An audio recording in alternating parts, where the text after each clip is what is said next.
Museum Institute. So we have 5 presentations today, and the first one will be Salah Al-Jaberi. He is Professor of Philosophy of Mind in Department of Philosophy, College of Arts at University of Baghdad, former Dean of the College of Arts at the University of Baghdad, a chairholder of UNESCO Chair for Genocide Prevention Studies in Islamic World at University of Baghdad. Floor is yours, Mr. Jaberi, please.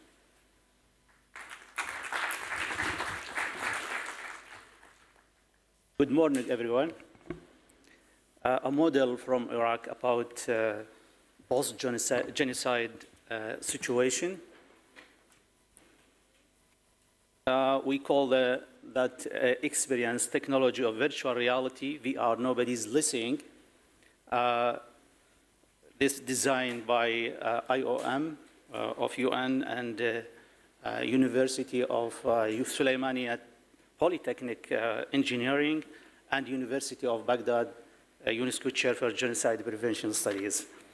For post-genocide situation or after genocide happened, what we should do.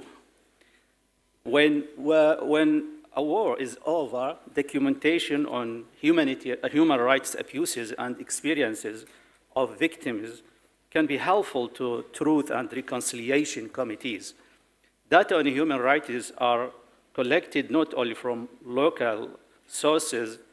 Geospatial technologies have also been used for this purpose in countries like Sudan and Myanmar, but there is a new use of technology that is less harmful and almost harmless, which is the use of virtual reality technology to interact socially after crime is discovered, acknowledged, and punished.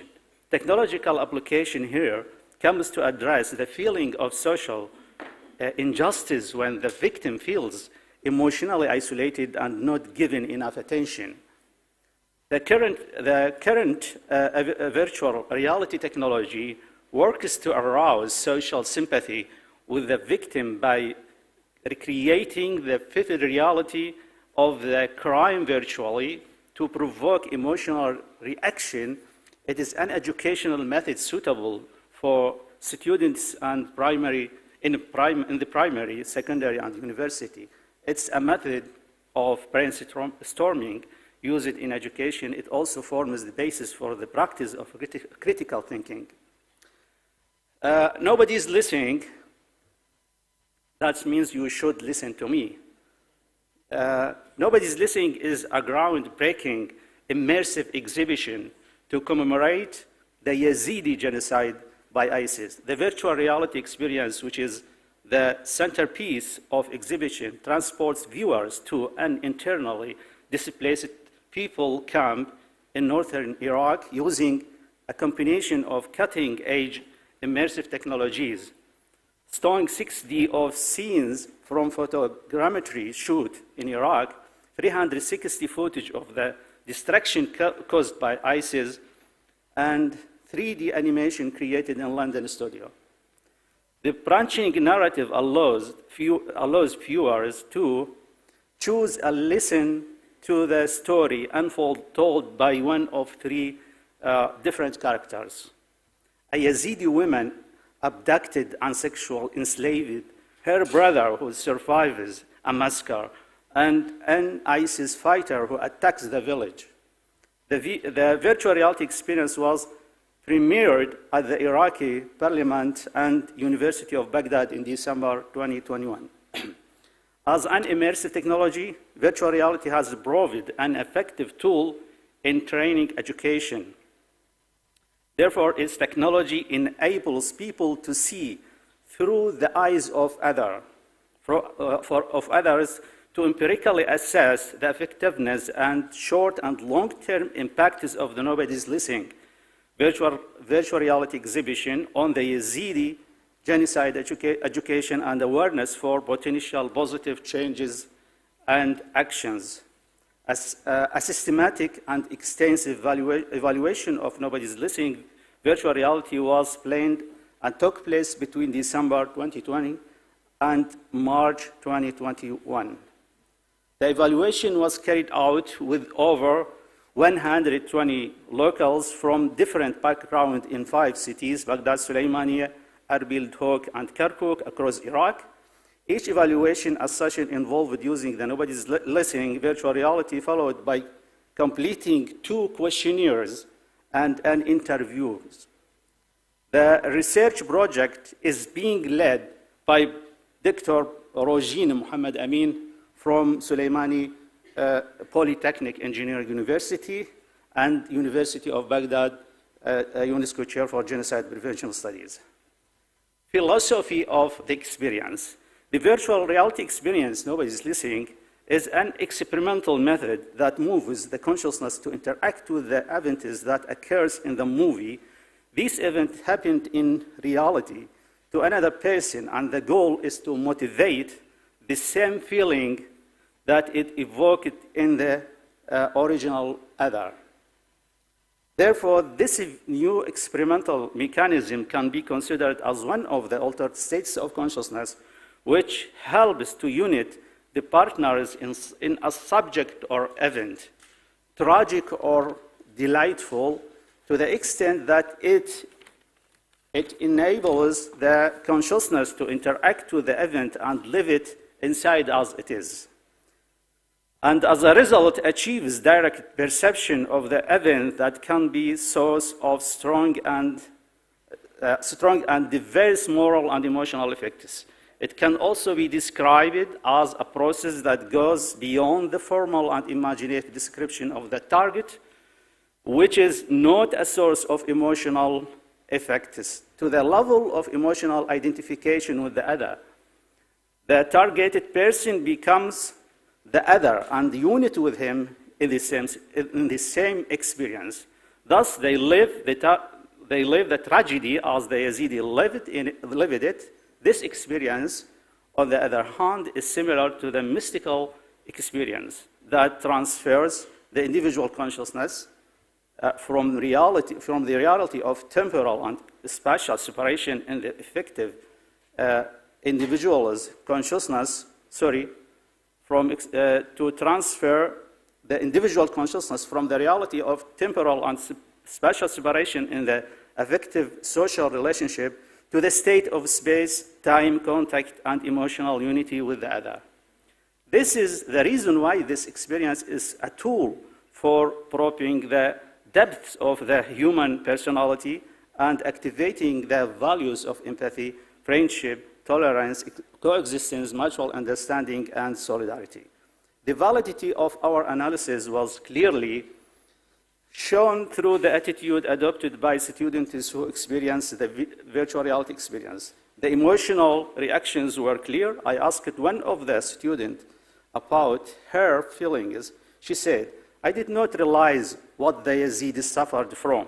I did not imagine that it reached this great degree of brutality." One of them said, while she was crying, "I wish I had not seen these tragic events."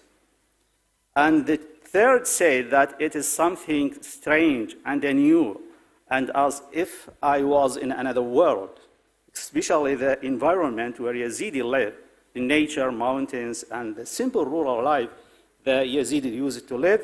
This made me see and appreciate their simplicity. Some of them said I became more loving and sympathetic towards the Yazidis. These statements, in our opinion, are evidences of unaltered states of consciousness in which the consciousness becomes more focused on the subject and the subject becomes pure and clearer.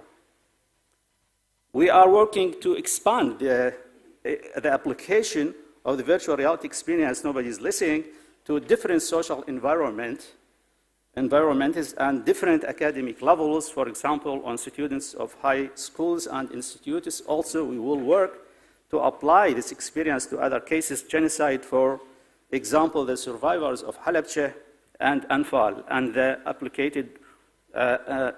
and the displaced who were forced to leave their community, the detainees and the prisoners from the Marsh community in the south of Iraq, and the mass graves and the atrocities committed by ISIS against the students of Spykar, as well as the demolition of antiquities and their theft in an event classified as a cultural genocide. What lessons we learned from this experience? We can summarize these lessons in some points. First, students and professors created sympathy with the survivors of the genocide and promote the reconciliation and recognition among the components of Iraqi society. Second, the virtual reality experience exhibition had a great mental impact on more than 70% of users, which led to the increased awareness toward this injustice genocide against the Yazidis. 70% of the participants prized it and pointed out to change their information and their impressions toward the Yazidi society and culture. More than 80% of the participants associated more with the topic of the Yazidi genocide. 70% of the participants showed feelings of sympathy and anger, and this means the success of experiment created a state of acceptance and feeling for the other. 90% of the participants called for justice and compensation for the Yazidis for the damages that they suffered and hold accountable those responsible for committing genocide against the Yazidi. 6, emotional attachment and sympathy, which makes this experience a means or available tool for spreading peace and strengthening social relationship between groups and preventing the recurrence of these tragic events for humanity in the future and building lasting and strong peace and harmony in society. 7, empathy and positive interaction achieved the national and international recognition that what happened to Yazidi minority is genocide. 8, a high level of empathy is a major reason for understanding and creating a spirit of cooperation and working for the public interest. Empathy is also an essential element for positive social interaction and for achieving peace. Thank you for your attention.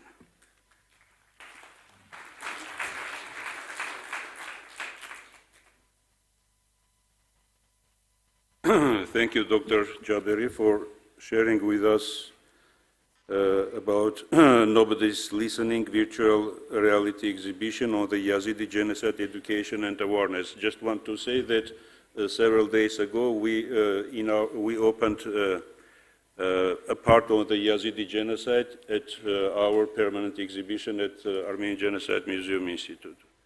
The next presentation will be done by Dr. Lori Khachaturian, who is Associate Professor in the Department of Near Eastern Studies and Director of Graduate Studies for Archaeology at Cornell University.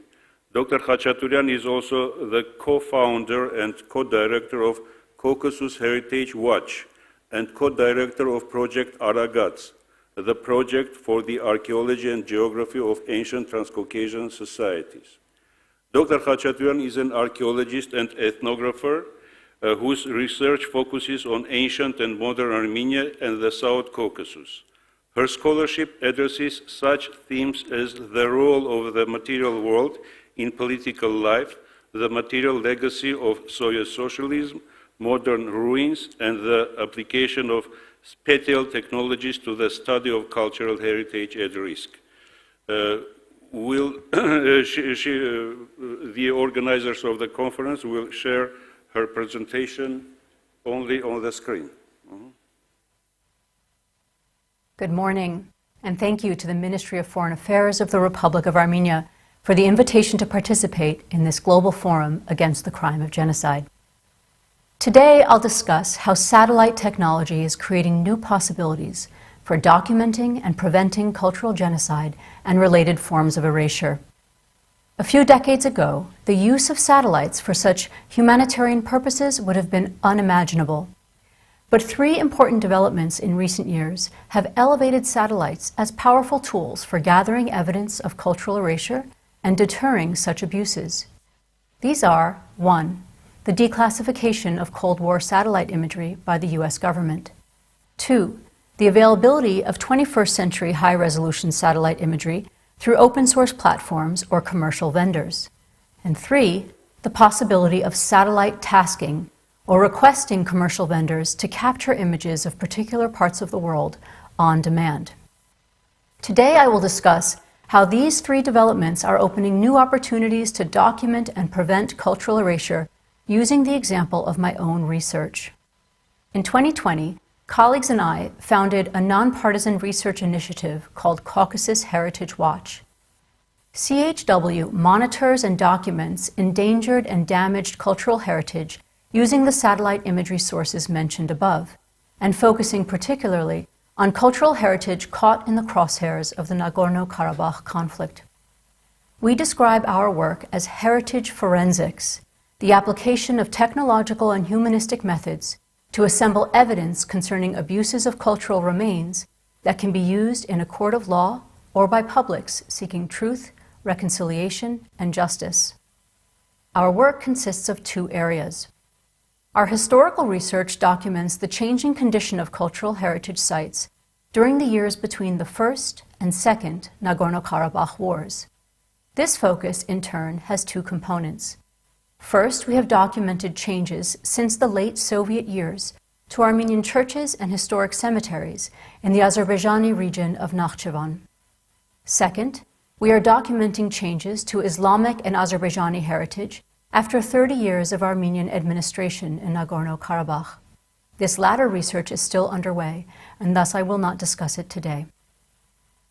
In our second research area, we use satellite tasking to monitor the condition of hundreds of Armenian monuments in areas of Nagorno-Karabakh now under Azerbaijani jurisdiction as a result of the terms of the 2020 ceasefire to the Second Nagorno-Karabakh War. First, let me say a few words on our historic research. In September, CHW concluded a year-long investigation into the fate of Armenian cultural heritage in Nakhchivan. We examined all the major medieval and early modern Armenian heritage sites that were still intact in the late Soviet period. We geolocated these sites using scholarly publications, topographic maps, and satellite images captured by the KH-9 Hexagon platform, a photographic satellite maintained by the U.S. government between 1971 and 1986. Once these sites were geolocated, we assessed their condition through visual comparisons between the hexagon images and 21st century high-resolution satellite imagery. We were able to geolocate and assess the condition of 110 Armenian heritage sites. The satellite images enabled us to document the complete erasure of 108 monuments between 1997 and 2011. Or 98% of the Armenian cultural heritage sites we were able to geolocate and assess. These pie charts provide a breakdown of our findings. To learn more about this work, including the details of our methodology and the global significance of this alarming episode of cultural erasure in comparison with other known cases, I refer you to our 430-page report and our web portal, Silent Erasure, which present all of the satellite evidence. Let me note just a few of our findings. In most cases, the land on which the Armenian monument stood is now a vacant plot. But in 5 cases, as acts of symbolic violence, mosques and other official buildings or national monuments were erected directly atop the foundations of an erased Armenian site. This is the case here at the monastery of St. Tovma. On the left, the monastery is visible in a 1973 satellite image. On the right, in 2000, St. Tovma is now gone and only the enclosure wall of the monastery remains. And in this 2021 satellite image, on the right, you see a mosque which opened in 2014 in the spot where St. Tovma once stood.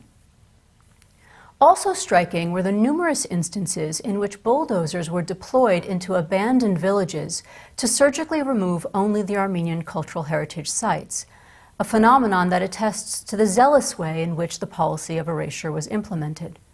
For example, the church of Nur Paradasht, shown here, is already in ruins in the 2001 IKONOS satellite image, along with the surrounding village.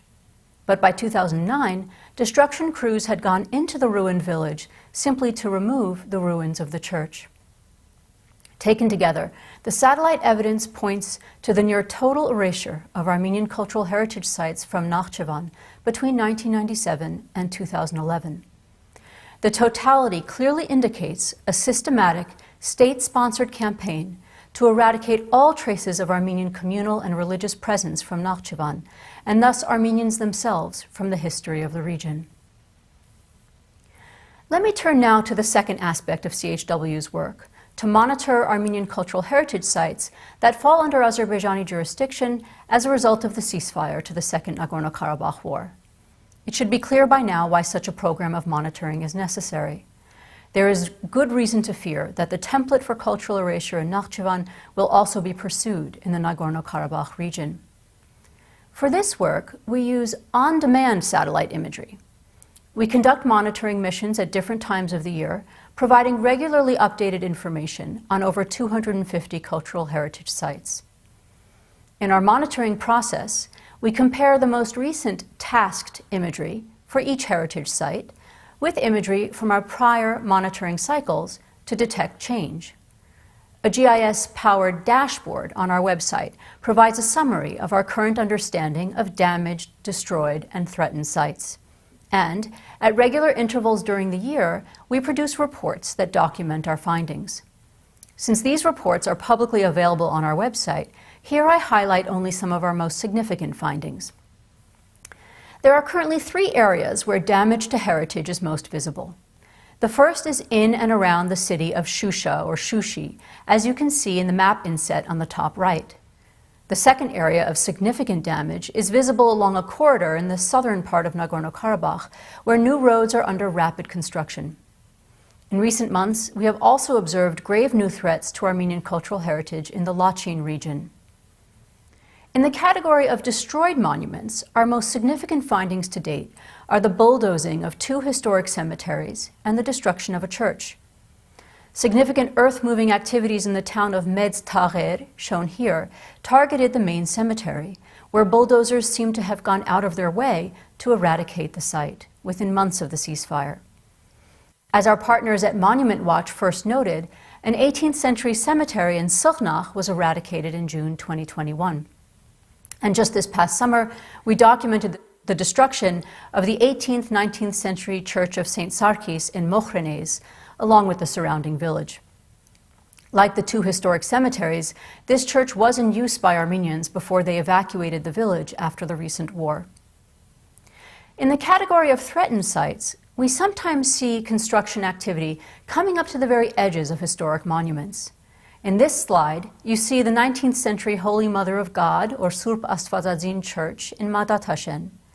As you can see, between May and October of 2021, construction activity came ever closer to the structure.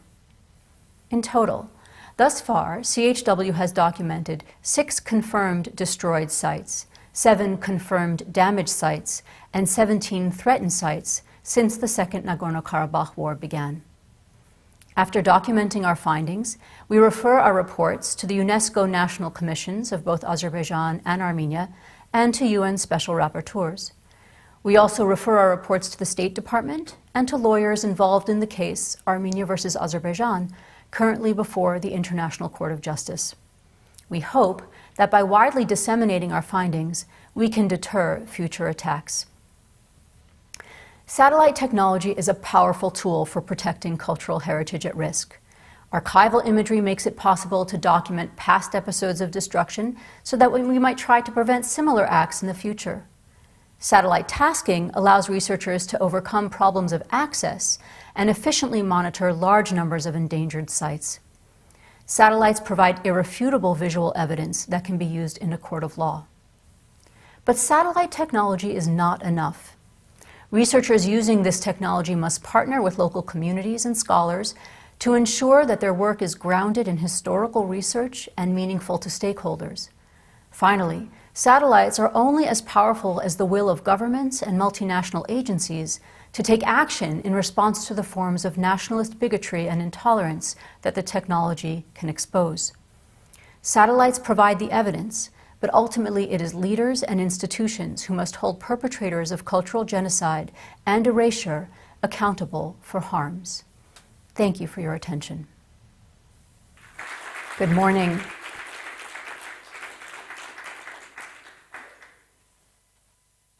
Thank you, Dr. Lori Khachaturian, for your team's work, which still they are continuing.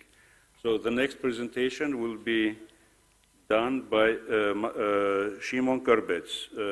Magistrant Shimon Karbets is the Managing Director of the Archaeology of Evil Research Center, an independent, multidisciplinary and non-profit organization. He holds a university degree in the humanities from Charles University in Prague. He has 16 years of experience as a consultant and expert in the field of civil society, human rights, education, and prevention of racism, extremism, and genocide. In 2015, he initiated and organized the international course, Genocide, Studies, and Massive Violence at Charles University in Prague, the first course of its kind in the Czech Republic. Please, the floor is yours.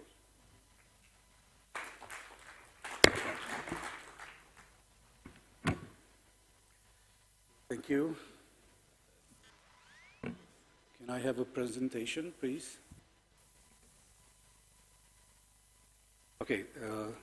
I thank the organizers of the Global Forum for the opportunity to speak here in Yerevan, and I will discuss a positive example of use of IT technologies for documenting a very negative way of the cultural and Holocaust heritage protection in the Czech Republic.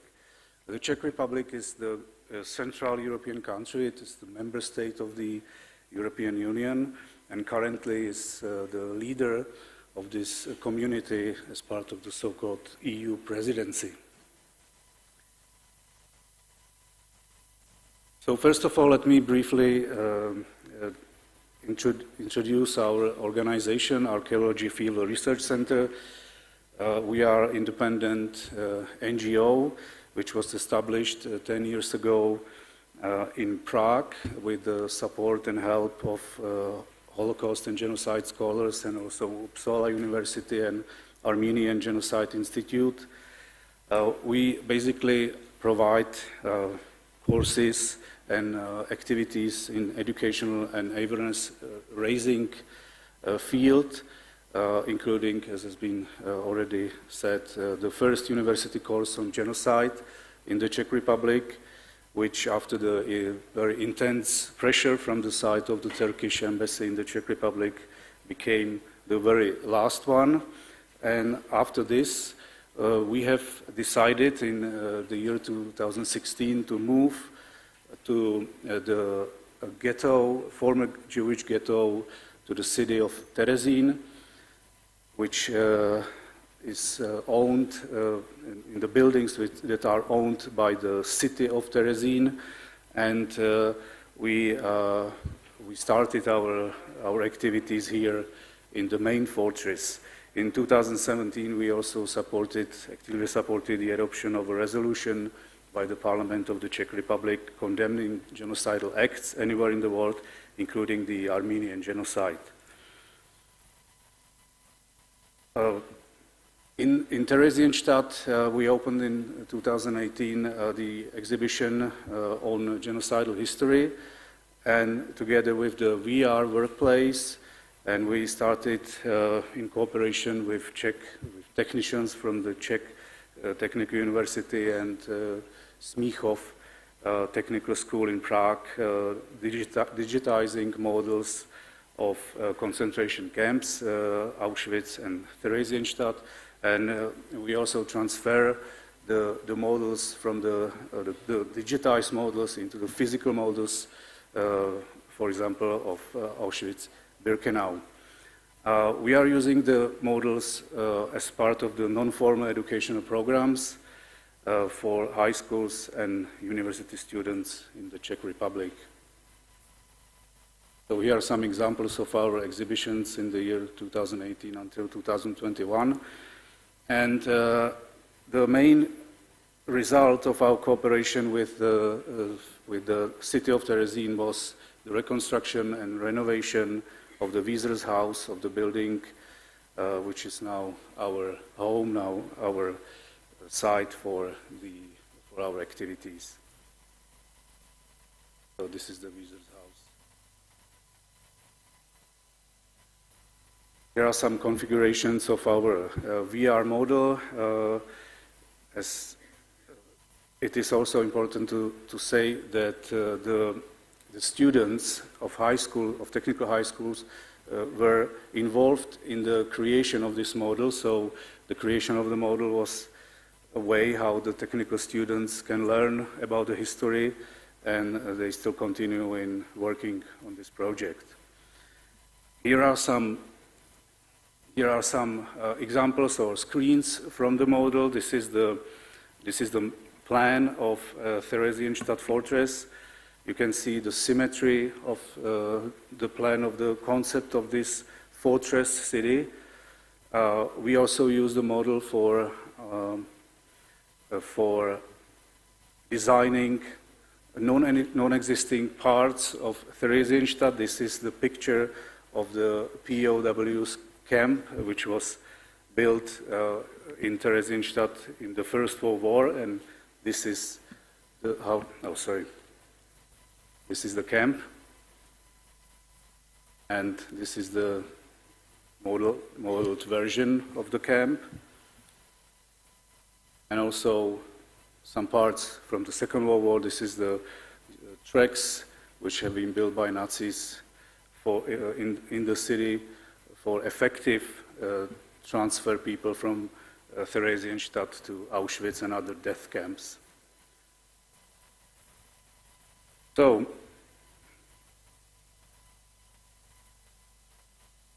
initial objectives of the model were to help people to be oriented in the space of the fortress, but after the creation of the model, there is also the unintended use of the model, because we started to document collapsing buildings of Theresienstadt from the year 2017. Theresienstadt was built in late 18th century to defend against Prussia, and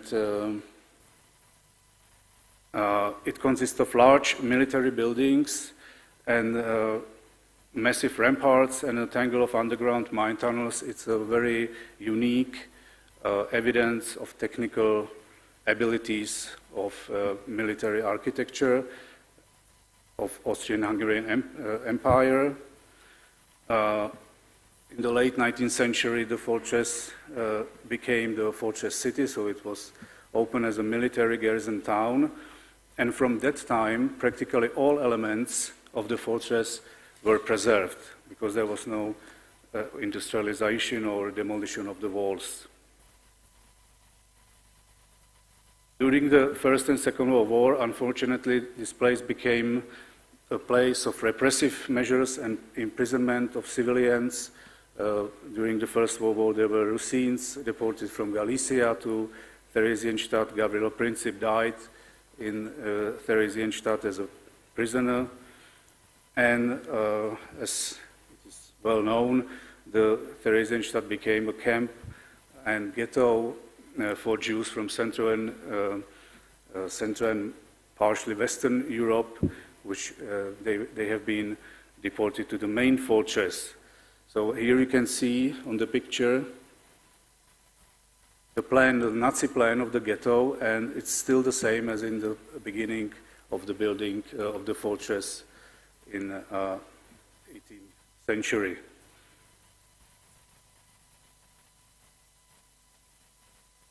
After the Second World War, Terezín became again a garrison town of Czechoslovak and Czech army. Unfortunately, in the year 2000, the army left the large barracks, and other facilities, and finally the whole city.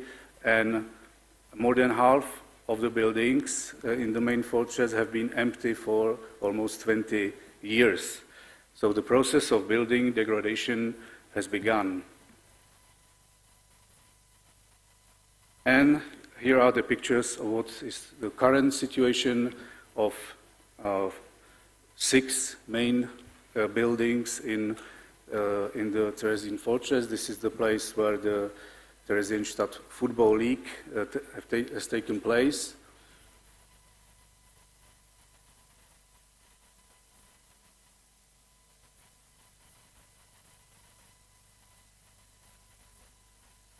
This is the military hospital, also abandoned building where Gavril Princip died in 1918. So, and according to the static assessment, the Dresden barracks, the main building in the fortress, will have to be demolished in less than 2 years. The degradation of other objects is progressing rapidly, and we know that in the case of any demolition, we have been told that the town Terezin will be removed from the UNESCO indicative list, and there are also some other threats and potential losses. Of course, the historical value will be lost because more than 50% of the military buildings will disappear from the fortress. And for example, Dresden barracks serve as a structural pillar of the whole plan. And there is a question of what will go on, so what will be built at the brownfields, so-called brownfields. There are also hundreds of small pieces of evidence of the Holocaust that will be lost because they are still inside the buildings, and these buildings are also places of extraordinary artistic or cultural and sporting resistance of ghetto prisoners during the Second World War. And of course, the process of demolitions will significantly affect tourism and life in the city because of health and safety hazards. So why the member state of the European Union allowed that this very unique Holocaust heritage has been vandalized? First of all, the main cause of the problem is that the army left in the year 2000. That was a big mistake, that the property has been transferred to a small town with a small budget, and the state get rid of the legal responsibility for the property. There was also the unfair division of the property between the owners, which is the state memorial in Small Fortress and the village or city Terezin. There were no continuous investment in cultural heritage in the last 20 years, so there are high investments needed now in 2-3 years. And there was a poor risk management of cultural heritage by state heritage institutions. They were ignoring the problem. In 2017, when the first building collapsed, they started also to diminishing the importance of the problem after the debate in Czech media, and the government institution and stakeholders started to pretend some activity, which was mainly the reaction on international media coverage by BBC, Deutsche Welle, and other medias. So here are some conclusions for the problem of cultural heritage. First of all, there is a misunderstanding of definition of the status of the monuments in the fortress, because it is not clear if the heritage is Jewish heritage or Holocaust heritage or cultural, because these layers, these types are mixed. So that's one problem. And if you look at the definition of the Holocaust heritage, there is not only the risk that these sites will be forgotten, there is a risk, as Theresienstadt case shows, that these sites are at risk of being destroyed. Second conclusion is non-compliance with international obligations by the Czech state in the field of cultural heritage protection. The state policy is focused on preservation, no, it's not focused on preservation of cultural monuments, but on building and constructing new facilities. There is a new memorial in Prague planned to be built, also other halls and memorials. And for us, this case is a failure of democracy and public control, because the case of Terezín is proof or the evidence that even Holocaust monuments and heritage are not protected from destruction. It is a failure of politicians and bureaucrats to respect Holocaust sites as important tools for the genocide prevention, which is, for example, described in the Policy Guide on Education about the Holocaust and Preventing Genocide, published by the UNESCO. And there is a question of what is the nature of such a destruction process. What does it mean that the government and state institutions do nothing? From my perspective, it's the same deliberate process as in the case of vandalism. It's a willful destruction of property in a manner that diminishes the property's value. We won't do anything until the problem goes away. That's a state strategy with regard to Holocaust heritage. And finally, the We Are model serves now as the only evidence of the image of the ghetto. Potential use of this model for the future is modeling the process of destruction, but also we can use the augmented reality to show the collapsed buildings, and new technologies can serve as a tool for recording the gradual destruction of Holocaust heritage. But of course, the information technologies, they cannot preserve the buildings. That's still the task, not the machines, but still human beings. Thank you for your attention.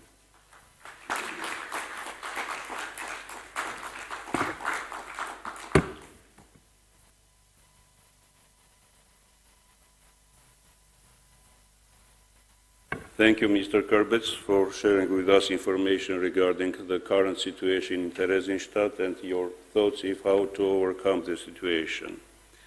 So the next presentation will be made by Dr. Vasilios Mechanitsidis. He taught for a number of years at the European Schools of Brussels. He is a research fellow at the Center for Research on the History of Hellenic Law of the Academy of Athens, and he has been the Secretary-in-Chief of the Civil Administration of the Holy Mountain of Athos in 2018 and 2019. He has published scientific articles regarding canon law, religion and society, and genocide studies. He was the production consultant for the international documentary Lethal Nationalism, Genocide of the Greeks in 1913-1923. The floor is yours, Dr.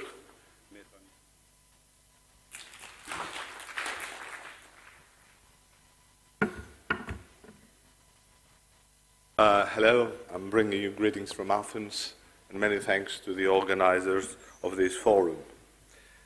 According to Raphael Lemkin, genocide can be committed in two ways: barbarity and vandalism.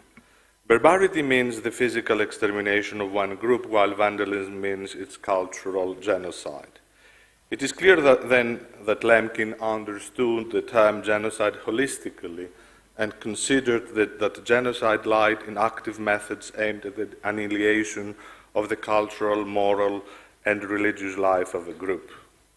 On the other hand, the ethnologist, anthropologist Pierre Clastre makes a distinction between genocide and ethnocide, with the latter to be substantially identical to the aforementioned concept of cultural genocide. Glastre defines genocide as the systematic destruction of the way of life and thinking of peoples different from those who conduct the operation of destruction. Genocide kills their bodies, while ethnocide kills their spirit. Types of mass atrocities, genocide, and types of ethnocide appear frequently in the history of the Ottoman Empire. There were ideological presuppositions for this. These presuppositions seem to reappear even in our days in Syria with the Islamic State, with the Turkish jihad in northern Syria, or even in Nagorno-Karabakh with the Mujahideens. The normal Ottoman Turkish tactic of conquest of cities was mass killing, plundering, sacking of temples, their destruction and their conversion into mosques, enslavement, Islamization, rape of women and boys. Michael Christopoulos reports in the 15th century, the Emperor Constantine and the men of the city expected a siege such as Constantinople had never experienced before, and a merciless war on land and sea, and all the evils of war, capture and the sufferings of captivity, the killing of young and old, the plunder of their goods, the defiling of Christian temples, and the enslaving and outrage of women and children. The Ottomans would also make cities desert, and after an interval refound some of them at a short distance from the old site and frequently under a new name. Thus, Dorileum would become Eskisehir, Laodicea Denizli, Apamia Dinar. In the conquest of Constantinople, the Ottomans marched with ferocity and manic impulse for desolation, where religious fanaticism had its contribution as well, according to Gustav Friedrich Herzberg. Thus, Asia Minor, the once homeland of Christianity, started losing its Christian identity and becoming the land of the Turks. On the other hand, in keeping with Islamic tradition and whatever this entailed, non-Muslims were considered disqualified for membership in the Ottoman state, inferior and subordinate beings. This distinction is fundamental and determines a number of legal obligations, attitudes and behaviors or ideologies which prevailed in the Ottoman Empire regarding persons and their cultural heritage. The wage of jihad allows not only the extermination of persons when they resist their conquest and inclusion into the Muslim Empire, but also the plunder, destruction of their cultural heritage. The conquest of Constantinople in 1453, and within the framework of jihad, the city was looted and destroyed. The major churches were converted into mosques, while Christians were delegated into in-favor status. This tradition appeared in all the conquests of cities, and even in non-conquestal cases, churches were also transformed into mosques and people were forcibly Islamized. This Ottoman religious tradition of jihad was later completed with modern destructional assimilational nationalism. In the assimilation and nationalism, not only the persons, but also the monuments are objects of attack and destruction. In 1916, the Young Turks legislated Turkification measures against Greeks and Armenians. Greeks and Armenians were the cultural powers in the Ottoman Empire. The Kemalists would follow the policies of their Young Turkish predecessors. In the attempt to destroy the religious and cultural memory of the Greek population, during the genocide, churches were deliberately targeted, destroyed, or vandalized. Riza Nur, a leading Kemalist figure, wrote in his memoir about conversations he had with Topal Osman Aga. I quote, "I told him, 'Do not leave a stone in the Greek villages of the Black Sea.' He replied to me, 'I will do exactly that, but I will protect and will not destroy their churches and buildings because they might be useful in the future.' I told him, 'Demolish the buildings and churches as well and scatter their stones away. You never know what will happen in the future. Nobody should be able to come here in the future and say there was a church here.' The answer given by Topal Osman was, 'I will do it that way. I wasn't thinking correctly.'" The Ottoman traditions appear in the genocidal process against the autochthonous Christian peoples during 1913-1923. At the start of the wars, the Greeks were a thriving community in Asia Minor, a land they had inhabited from the age of bronze and since the time of Homer. Before the Turkish implementation of a nationalist policy, the Greek population was estimated at around 2.5 million, with 2,300 community schools, 200,000 pupils, 5,000 teachers, 2,000 Greek Orthodox churches, and 3,000 Greek Orthodox priests. In the Greek genocide, nearly 1 million people were killed in labor battalions, deportation massacres, burnings of settlements, concentration and extermination camps, mass rape, abduction of women and children, Islamization, and other ways. In addition to the deportation, massacres, and ethnic cleansing, the genocidal process included the erasure of the cultural memory of the Greeks and Christians' existence in Asia Minor. Killing and burning Christian clergy and Christians alive in churches or houses became a common practice in the overall genocidal process. It is estimated that nearly 500 clergymen, including metropolitans, bishops, and priests, were murdered in an atrocious manner by Turkish Chetes or the Turkish army during the 1923 and even before, while approximately 100 were killed during World War I, 100 priests. Hundreds of cities and villages, be it Armenian or Greek, were burned in the critical period of 1913-1923. In the context of the reconquest and burning of the city of Smyrna in 1922, a 3-day permission was given to the Kemalist Ghazis, holy warriors, to kill, plunder the city, enslave the people, and destroy its cultural heritage. Gavur, infidel Smyrna, was burned, and a new Izmir emerged in the same way as in Dorileu. The Greek genocide resulted in an enormous destruction of cultural heritage of the Greek civilization of Anatolia and Eastern Thrace. The churches were destroyed or used for non-religious purposes, such as stores, prisons, etc. Those converted to mosques were more lucky that continued at least to exist as buildings. However, ethnocidal measures continued even after 1923. The 1955 pogrom in Istanbul and the 1974 Turkish invasion of Cyprus were followed with extensive cultural destruction. Even today, one of the main targets of the continued cultural genocide are the Greek and Armenian and Assyrian churches across Turkey, which are still being turned into mosques, stables, museums, and other facilities. Lately, we have been observing the conversion of Hagia Sophias into mosques, the Hagia Sophia of Trebizond and the Hagia Sophia of Constantinople.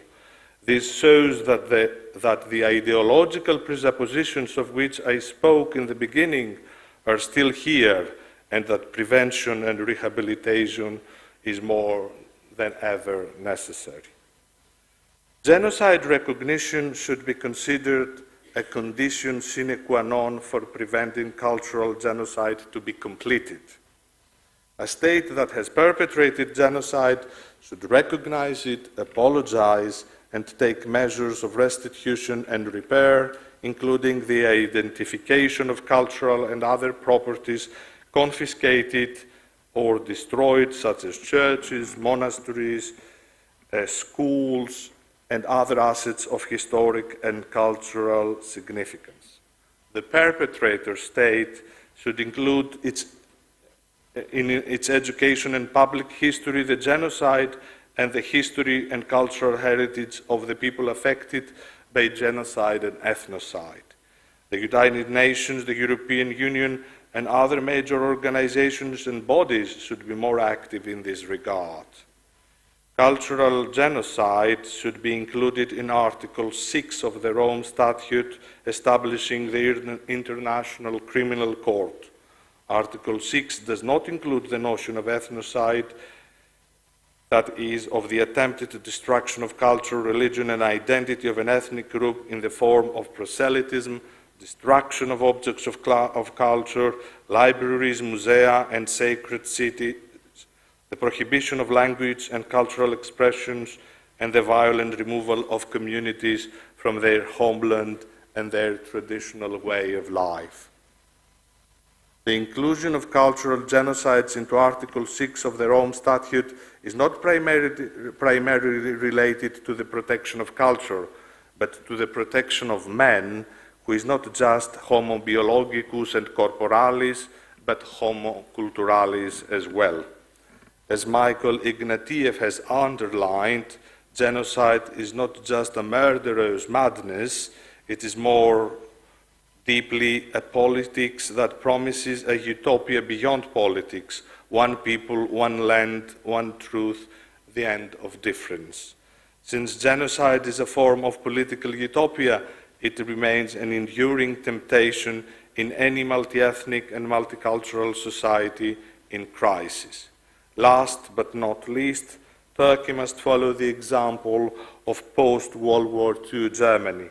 Recognize genocide, apologize, restitute, cease from attacking the remaining Christians whose unique cultural vestiges are still being destroyed or confiscated. Can technology protect cultural heritage? Technology is certainly a double-edged sword. For example, a hammer can make beautiful wrought iron, but also crush skulls. On the negative side, artificial intelligence and the enforced use of smartphones may be leading to a form of digital totalitarianism where privacy is destroyed and freedom of expression can be under threat. Sometimes speed is the enemy of free thought. In this sense, communication is destroying communication in the very name of communication. On the positive side, modern communication technology can spread messages quickly and efficiently to the whole world, provided that the messages are correct and designed to protect cultural heritage, then technology can help. Can technology prevent genocide? On the negative side, it can help genocide through new weapons and clear communication between killers. On the positive side, warning the world of impending possible genocidal actions can nip such horrors in the bud. Can technology aid post-genocidal rehabilitation? On the negative side again, through propaganda on the internet and social platforms, it can suppress it. On the positive side, it can help rehabilitation through effective communication. Thank you very much.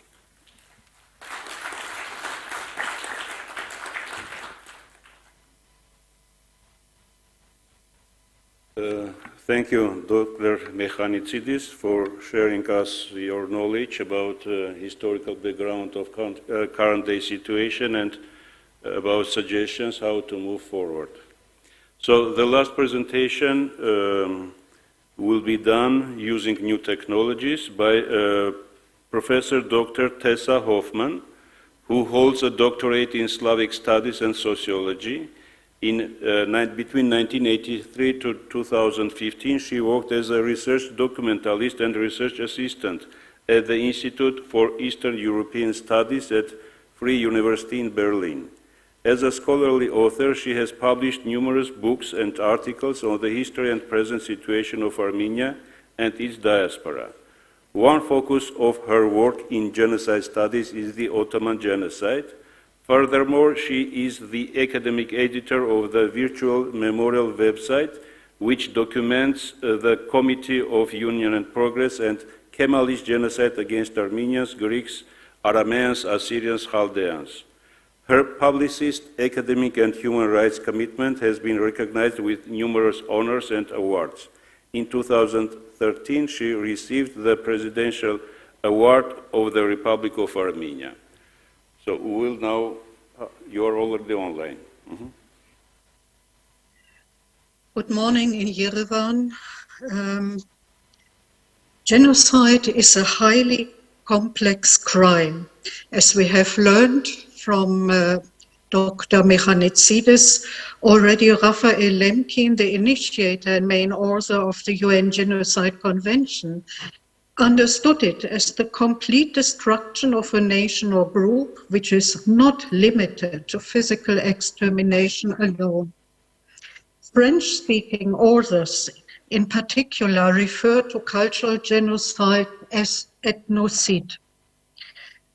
The first version of the UN Genocide Convention in 1947 still envisaged the inclusion of an article to punish cultural genocide.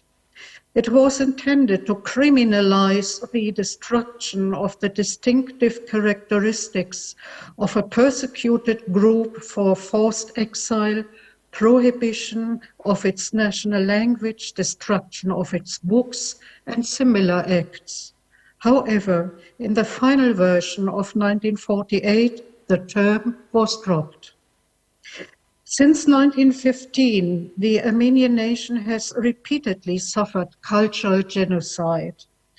According to the Armenian Apostolic Patriarchate at Constantinople before World War I, there were 2,200 monasteries and churches in the Ottoman-controlled part of Armenia, of which at least 2,150 were looted and burned during the genocide, including outstanding examples of early Christian architecture from the 7th century. In total, more than 20,000 Armenian manuscripts and early printed books in churches and monastery libraries were destroyed during the pillaging. Book illumination and printing are known to be one of the most important contributions of Armenians to human culture. According to UNESCO data from 1974, of the 913 Armenian buildings still standing after the genocide, 464 were destroyed, 252 were reduced to ruins, and 197 were in urgent need of restoration. I have a presentation. Can we have slide second of the presentation, please?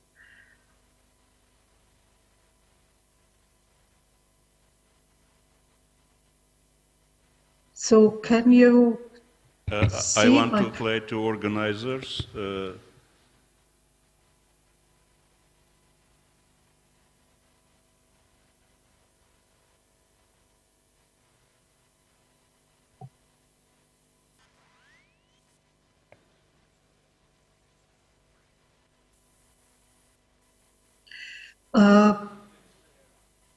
And if you have... The host has to activate can you share, the sharing. Yes. Can you do it yourself, just sharing the screen? Okay, I try it.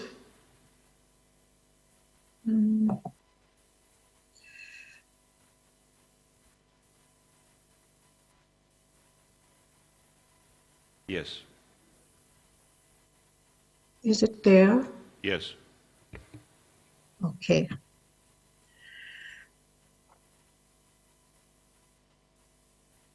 So this is slide second.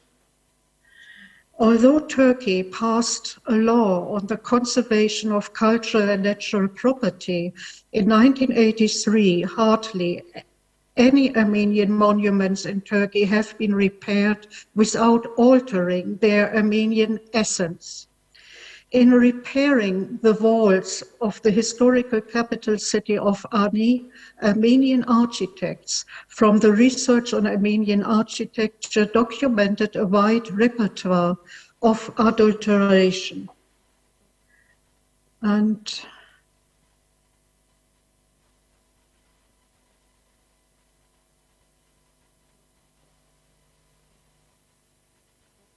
in earlier decades, Armenian sacral monuments were blown up and misused as targets for military training.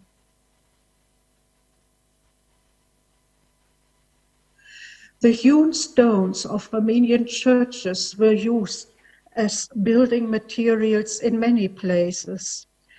Until today, the government of the Republic of Turkey is to blame for the continued neglect and even wanton destruction of material Armenian cultural assets, despite several international agreements signed also by Turkey for the protection of minority cultures. One can speak almost of luck if an Armenian or Greek Orthodox church is converted to a mosque and is not completely destroyed, whereby it does not need, with altogether 82,693 mosques in Turkey, the Caesar of the Christian cultural inheritance. The unequal treatment of Muslim and Christian believers in the Republic of Turkey is demonstrated, among other things, by the fact that the numerous mosques in the country receive their electricity free of charge from the state, while the non-Muslim communities pay for it. The repertoire of measures used by Azerbaijani politicians to deny, falsify, or even destroy the material evidence of Armenian presence in the territory of Azerbaijan hardly differs from that of Turkey. Ethnocidal measures against Armenian monuments already took place during the Soviet period and affected all areas where Armenians currently live, as in Nagorno-Karabakh, or had lived until Sovietization, as in Nakhichevan, and even diaspora communities such as the Armenian community of Baku, where Armenian churches and even the huge Armenian cemetery with thousands of remarkable tombstones and inscriptions were destroyed. The general historical and the art historical interpretation was already then in the service of the Azeri ethno-nationalism. But how can a territory like Karabakh, Artsakh in Armenian, be claimed as exclusively Azeri when 4,000 Armenian cultural sites, including 370 churches, 119 fortresses, and other historical as well as cultural monuments, have been officially proven on it? It is true that the museums of Soviet Azerbaijan used numerous Armenian exhibits of folk art and handicrafts, which were transported from Karabakh by the ton, including antique knotted carpets, for which Karabakh is particularly famous. However, in Soviet Azerbaijani museums, these exhibits appeared to be Muslim, Azeri, or Albanian. So, even though a statement of the Viva's name in Armenian letters proved beyond doubt that the carpet was of Armenian provenance, scholars who protested this and other forms of ethnicide or documented the extent of the destruction were persecuted. Between 1997 and 2006, Azerbaijani military bulldozers in Nakhchivan destroyed a total of 28,000 Armenian monuments, including 89 medieval churches, 5,840 cross stones, and 22,000 ancient gravestones in the historic cemetery of the city of Jura. The European Parliament mentions in its March 10, 2022 resolution that 1,456 primarily Armenian monuments are now under Azerbaijani control, following the Armenian-Azerbaijani ceasefire of November 9, 2020. According to the UNESCO delegation of the Armenian Foreign Ministry, up to 2,000 objects of the Armenian historical and cultural property have come under Azerbaijani control. That is more than half of the total of about 4,000 Armenian cultural sites in Artsakh. Among them are 161 Armenian churches, more than 10 chapels, 52 castles and fortresses, 591 cross stones, the archaeological site of Tigranakert, the Paleolithic cave of Azov, the tombs of Nor Kamiravan, as well as monuments such as palaces, bridges, and historical quarters. Moreover, 10 state museums and galleries, as well as the privately owned Shushi Carpet Museum and the Armenian Drum Museum, with up to 21,000 artifacts, and 127 school libraries with 670,000 books, were also located in the territories that had come under Azerbaijani control in the fall of 2020. The European Parliament further states that the Azerbaijani warring party intentionally caused, quotation, considerable deliberate damage to this cultural heritage during the 2020 war. The International Court of Justice, in its December 7, 2021 ruling, ordered Azerbaijan to take all necessary measures to prevent and punish acts of vandalism and desecration directed against Armenian cultural heritage, including but not limited to churches and other places of worship, monuments, landmarks, cemeteries, and artifacts. Conclusions and recommendations. There is no lack of international agreements, conventions, as well as recommendations for the protection of national cultural properties. These agreements were also signed by Turkey and Azerbaijan. However, they have not prevented to the present day Armenian cultural properties in areas under the control of the aforementioned states from active and passive measures of destruction or intentional neglect. Whether the 7 December 2021 order of the International Court of Justice will prevent further acts of vandalism in Azerbaijan-controlled territories must be doubted, given the lack of control and punitive mechanisms. For a start, a fact-finding and monitoring mission under the supervision of UNESCO would be needed to record Armenian cultural properties and their current condition in Azerbaijan-controlled territories. The protection of Armenian cultural property, accessibility of religious sites, and other measures called for by the International Court of Justice are also essential prerequisites for confidence building in the course of sustainable peace processes. At the United Nations level, it would make sense to expand the definition of genocide to include the criminal offense of wanton destruction of cultural property.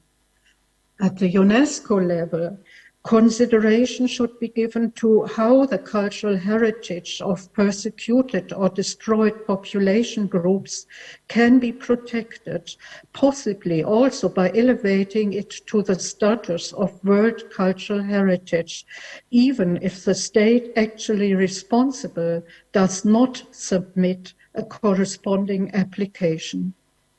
So far, the Republic of Turkey announced only the ruins of the former Armenian capital Ani as World Cultural Heritage, not, however, historically and architecturally sites of equal rank in Van or Kilikia. Finally, the Turkish government must be required to return Christian property confiscated since 1915 and also during the Republican period to its rightful owners, in accordance with Resolution 306, adopted by the United States House Foreign Affairs Committee on June 15, 2011. This primarily concerns the return of sacred cultural property to the Armenian Apostolic Patriarchate of Istanbul and to the Ecumenical Patriarchate, which both were victims of illegal confiscations well into the current 21st century. Thank you for your attention.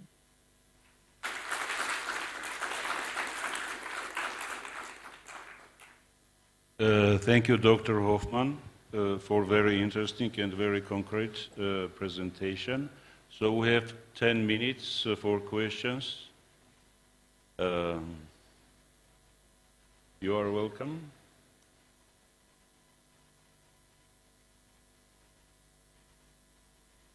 Okay, if there are no questions, I will share my opinion just for 2 minutes.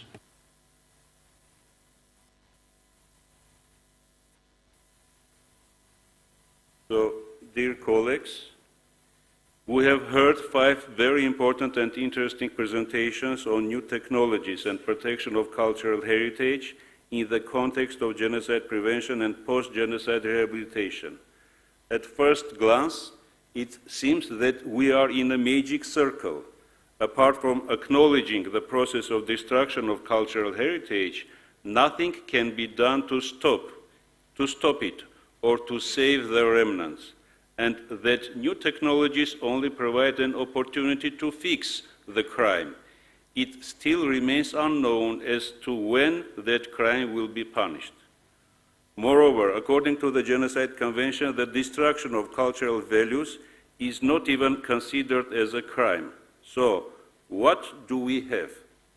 There are articles in national legislations which are aimed at protecting the national cultural heritage. But if the heritage of a national minority under suppression or of people under foreign occupation is destroyed, national legislation turns a blind eye to such cases.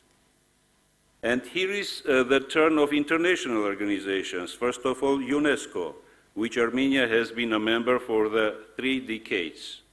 We have had an historical experience of applying to UNESCO in 1998, 2002, and 2005 with regard to the destruction of Jura Khachkars, about which shared her knowledge Dr. Hoffman, and with absolutely no result. The statute of the organization does not allow interference in the internal affairs of states, even when they destroy the historical and cultural heritage, as well as traces of other people. They simply erase those monuments with an aim to announce that Armenians are not natives in those lands. Thus, the destruction of cultural heritage does not concern only the monuments. It concerns also people. In his fight to include cultural genocide in the Genocide Convention, Raphael Lemkin was so right in connecting cultural destruction with the physical one. Returning to UNESCO, I wonder if there have been proposals to amend the UNESCO statute. Even if there are, I am not sure that anything will change. In this situation, only the pressures of moral character remain. For example, UNESCO can exert moral pressure on a state that commits a cultural crime. One of the ways to punish a criminal, if it is not possible to imprison him, her, is public shaming. UNESCO can place on its website, in the most visible places, the satellite photos captured by, let's say, Lori Khachaturian and their organization to dissolve the myth about Azerbaijan's multiculturalism and tolerance. Another form of pressure is state sanctions. We have witnessed the imposition of economic sanctions on individuals, organizations, the states, in response to illegal activity. Isn't it sufficient basis for imposing sanctions on the governments carrying out the policy of eradication of historical and cultural traces of indigenous people? I think it is possible if bodies dealing with the issue, including the Republic of Armenia's Ministry of Foreign Affairs, make more targeted demands. Thank you for your attention.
distinguished guests, distinguished colleagues, dear participants, it's a pleasure to conclude the work of this eminent global forum today with all of you.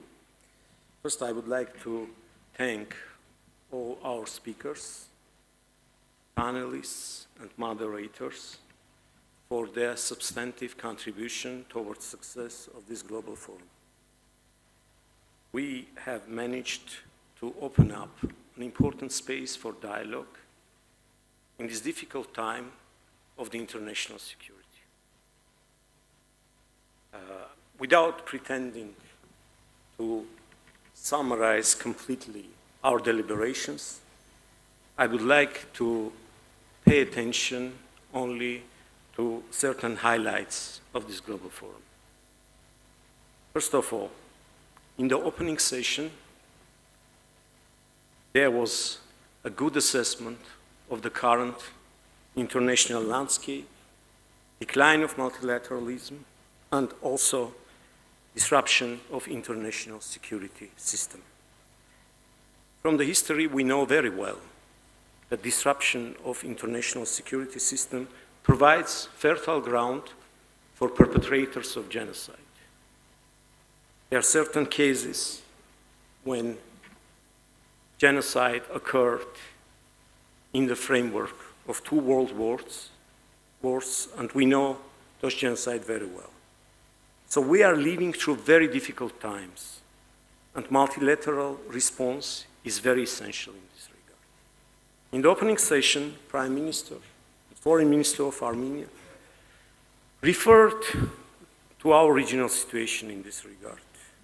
They referred to the situation in Nagorno-Karabakh, identifying genocidal risks to which people of Nagorno-Karabakh have been imposed. Unfortunately, these concerns got materialized in a very situation, and that is the closure of the Lachin corridor, which is the only road connecting Nagorno-Karabakh with outside world. These actions, of course, have certain political context, and they violate political commitments, particularly trilateral statements between Armenia, Russia, and Azerbaijan. But aside from political part of these actions constitute a worse violation of human rights, violation of international human rights, and violation of international humanitarian rights, depriving the entire population from inalienable rights of free movement, access to food, and all other and essential contexts where those human rights are pursued, is certainly a crime which should be addressed by international community. International community cannot be a bystander in an evolving situation when there is a clear genocidal intent manifested by these actions. In this regard, I highly value the ideas put forward in the opening session and their elaboration throughout our conference. The topic of the conference was rather new for Global Forum, but I believe it's new for other similar gatherings as well. I do not want to hide from you that we were debating among ourselves whether it's relevant to bring such kind of topic to the discussions. Before, Global Forum concentrated on very well-known mainstream topics such as education, memorialization, but this time we ventured to go into uncharted territory of new technologies. And today, after our deliberation, I can say that we succeeded in pioneering this new topic into genocide prevention. There are certain views that speaking about new technologies, we speak about just instruments. And therefore, instruments, they are not worthy paying so much attention since those instruments are merely medium to reach objective. But our panelists convincingly showed that these instruments, they change relationship between victims and perpetrators. And in this changed relationship, genocidal risks become more and more apparent because there is an apparent realm of dehumanization. We are living in the time when perpetrators and victims can be distanced without having even interaction. And this makes ability and also will of perpetrators stronger because they do not feel any anguish, any concern with regard to their actions because they tend not to notice their victims. Therefore, this is a very important topic that what we did not succeed, did not manage, is to come up with certain recommendations. I think this was not possible within one conference, as the topic is very new, and first we need a collective thinking before we embark on recommendations. So our further objective would be to follow up our discussions. So, leaving Global Forum, you are not leaving the topic of the Global Forum. We'll go after each of you, and we will seek your further comments in order to come up with recommendations.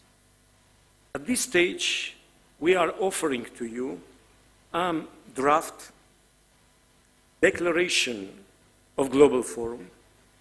I will read out this declaration, but please be aware that this is only draft, and we are open and we are looking forward to your comments. We are going to upload this this already draft declaration in 2 weeks' time, so you have 14 days to contact us and to offer your views on our deliberations. And also, I would say that we are also having 2 weeks also to reevaluate our collective thinking and to come up with definitive draft declaration. That being said, let me read out. For this, I would need my glasses.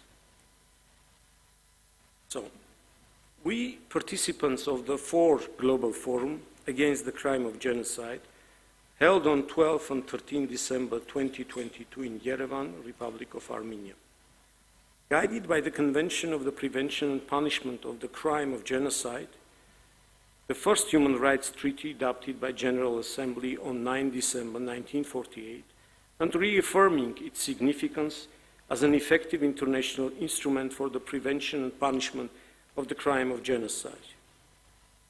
Taking into consideration the declarations of the previous global forums against the crime of genocide, underlining the unique mandate of the United Nations Special Advisor on the prevention of genocide as an early warning mechanism to the UN system of genocide prevention, recognizing the primary responsibility of the United Nations Security Council for the maintenance of international peace and security, as well as the special role played by the United Nations system, regional and sub-regional organizations in the promotion and preservation of peace.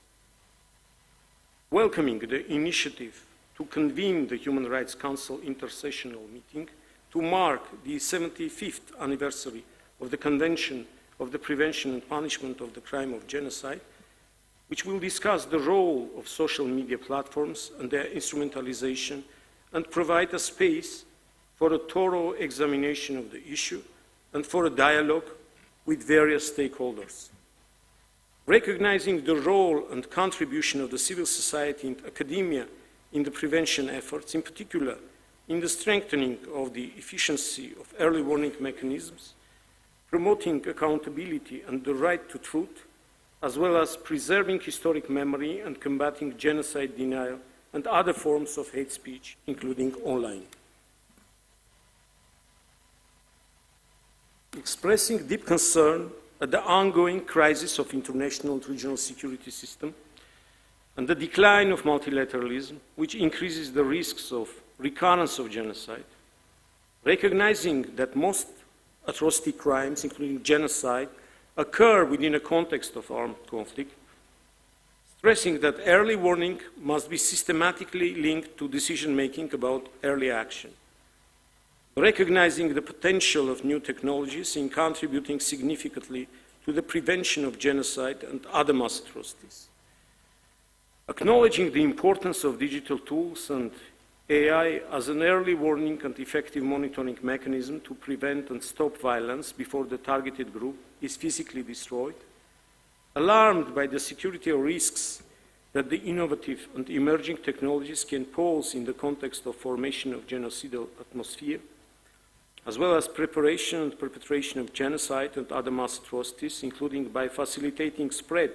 of hate speech and terrorist recruitment, expressing deep concern about disturbing occurrences and dissemination of online hate, scenes of violence, inhuman and degrading treatment against national, ethnic, religious, or racial groups, deeply concerned at the spread of disinformation and misinformation, particularly on social media platforms, as new tools of propaganda, which can be designed and implemented so as to mislead, to spread racism, intolerance, xenophobia, negative stereotyping and stigmatization, to violate and abuse human rights and dehumanize target groups.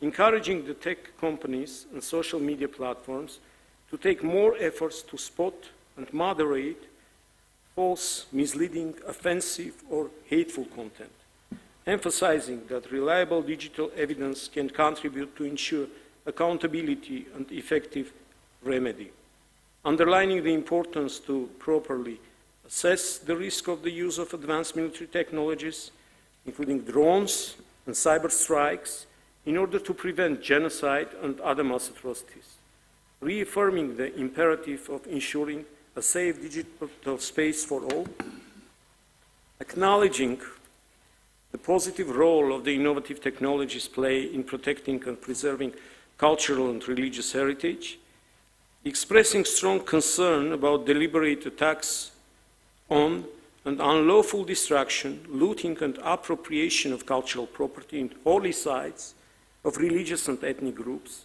attempts to deny historical roots and cultural diversity, in particular in the context of armed conflict and terrorist attacks, urging governments to adopt social media regulations to effectively prevent and address hate speech, welcoming the establishment of the United Nations Secretary General Office of the Envoy of Technology and call for concrete actions to reduce the risks posed by new technologies, including in the context of mass atrocities. Further commit to prevent genocides and their recurrence by effectively addressing new and emerging threats to global peace and security. Reaffirm, based on the concept and deliberation of this forum, our joint commitment to build more resilient and inclusive societies, which, along with the productive use of new technologies, can also effectively address and overcome the challenges they pose. As I said, this is not an exhaustive declaration. We are looking forward to your comments. And we are going to work with each and every comment, and we will welcome your close attention to our declaration. At the end, I would like to thank all I don't want to say organizers, but I mean all those who made this forum possible. It was long due to have such kind of forum, and I know that it would not be possible without our officers who worked day and night, without the work of interpreters who did an excellent job, though we had certain issues with new technologies, but we overcame those issues, which showed that new technologies can be deployed for good, and they can prevent genocide rather than to contribute the efforts of perpetrators. I think there was an idea, perhaps I should have mentioned it earlier, but this idea can become a commanding assumption of this forum, that we should fill the gap, technological gap. International community should fill the technological gap between perpetrators and victims.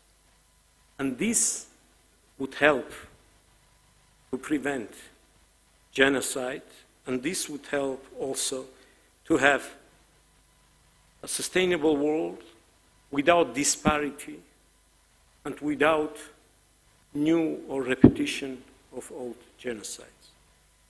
That being said, again, I would like to thank all of you, and again to promise that it would be follow-up, and our cooperation will not end today, but instead it will commence today. Thank you very much.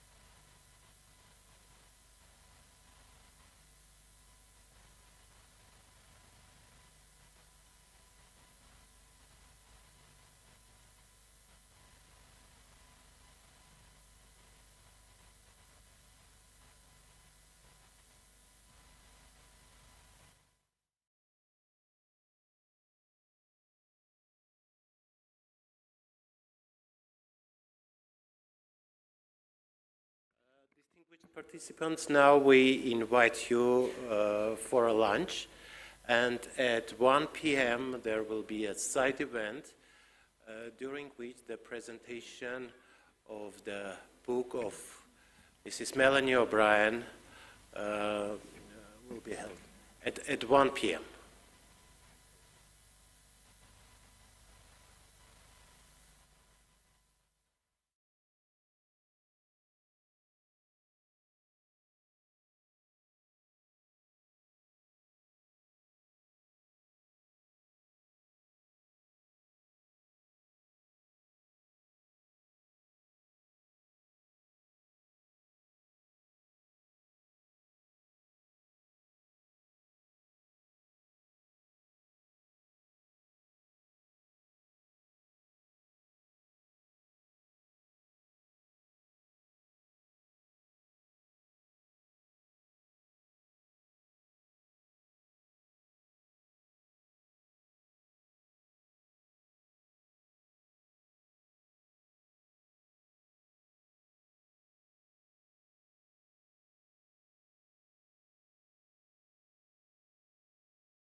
It's my pleasure to be the moderator of a book launch, a book talk of Melanie O'Brien.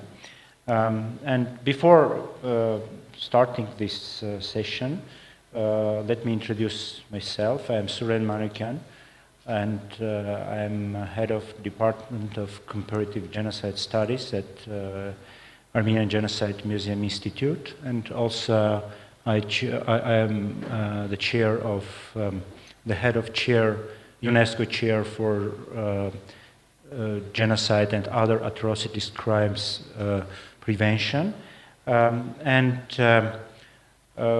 Just 2 words before we start. You know, some years ago, when I entered in this field of genocide studies, I read an article written by Henry Hattenbach. He is a famous genocide scholar. He is founder of Journal for Genocide Research, one of the most important sources for genocide research. And in his article, he wrote that the story how in 1994 scholars gathered in Florida on the conference of the Holocaust, and at the same time mass killings happened in Rwanda, but there was no report, there was no any mentioning of what was going on in Rwanda.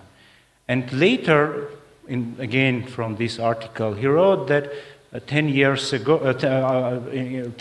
later, in another conference already in Rwanda, in Kigali, international scholars gathered and they talked about the commemoration of Rwandan genocide, but again ignored another genocide, what was going on that time in Sudan, in southern Sudan.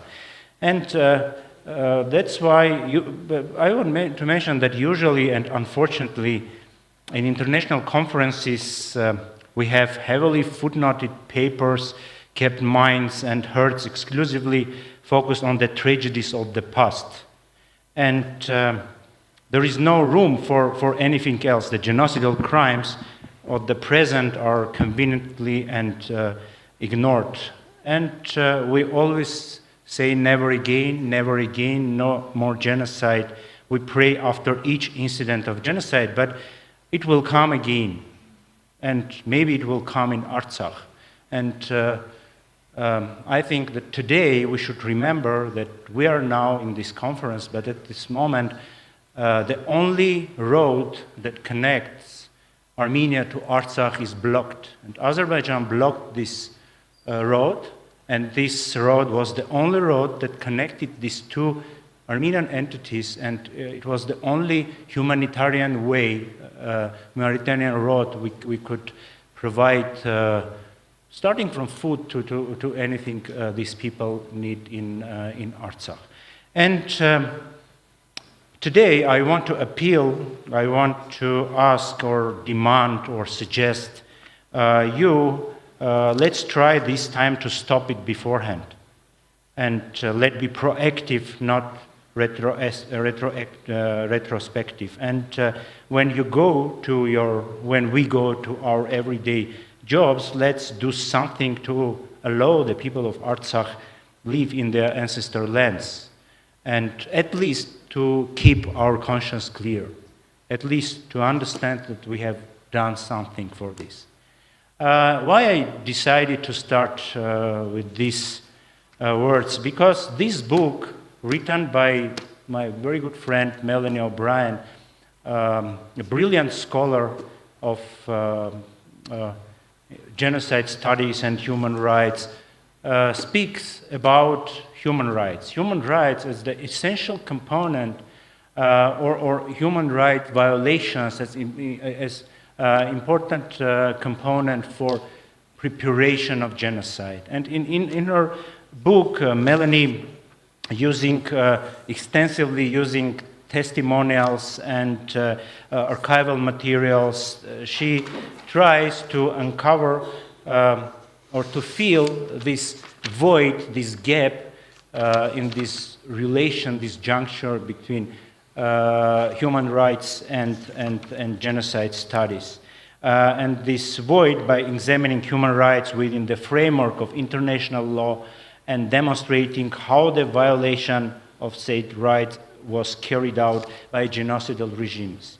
In her book, he focuses on Armenian genocide, on Cambodian genocide, on Holocaust. Also, she has part for the Rohingyas genocide in Myanmar. And it's my pleasure to give floor to Melanie O'Brien. And Melanie, please, can you introduce us the process of creation of this book?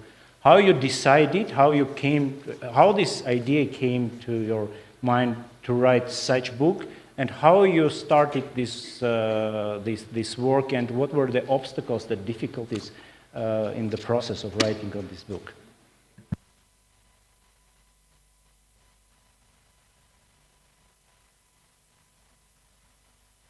Okay, great. Thank you so much, Surin.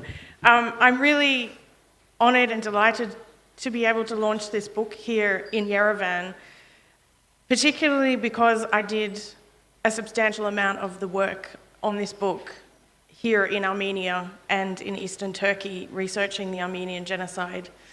So just to quickly give you an overview about the book, what I examined were the three main case studies of Armenia, the Holocaust, and Cambodia to assess what specific human rights violations take place through the genocide process. And my findings are that there are very specific human rights violations that the perpetrators carry out as part of that process and in an approximate temporal order, starting with discrimination, but working through a range of rights, including freedom of expression and opinion, freedom of religion, child rights, and all the way as we progress through an escalating scale of human rights violations, obviously culminating in violation of rights such as freedom from slavery, freedom from torture, the right to health, and of course the right to life. I also complete the book by talking about refugee rights. So not the rights that are found in the Refugee Convention, but the way that genocide refugees experience human rights when they are refugees, because it's quite a specific experience that they have. And my finding is that their experience of rights is part of the genocide process. By saying that, I'm not accusing the host state, the third state, of committing genocide, but what I'm saying is that the conditions of refugees is foreseeable by the perpetrators, so they are responsible for what the refugees experience, whether that is in refugee camps or in third countries that they end up in. I finish with a chapter on the Rohingya genocide, applying this pattern to determine that if this human rights pattern was recognised, the violence that took place in 2017 against the Rohingya could have been prohibited. So my argument is that we need to make greater use in the human rights bodies about looking out for this very specific pattern of human rights violations to say, hang on, we're in the middle of a genocide process here and we need to stop it before it escalates to the extreme end. I also hope that this will be a useful book for prosecutors and lawyers and judges in determining whether genocide takes place, because as we all know, it's notoriously difficult to prove. So that's the book in a very short nutshell, and but I wanted to talk a little bit about the research, the process behind it. I spent 3 years doing extensive fieldwork research for this in many countries around the world, visiting genocide sites, genocide museums, genocide memorials, national archives.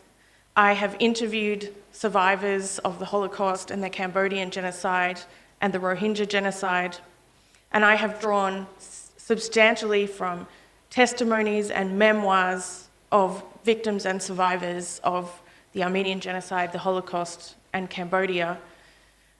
I spent quite a bit of time here, and so, as I said, that's why it means a lot to be here. I researched in the National Archives here in Yerevan.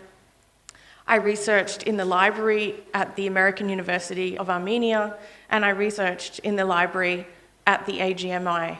So I do specifically want to thank the people, and they are thanked in the acknowledgements in my book, who have assisted me with accessing these locations and accessing these documentation, which was so essential for it. Doing research is not done in a vacuum, and we certainly are a community, and I always thank anyone and appreciate so much the help that people give for us to be able to access these documents.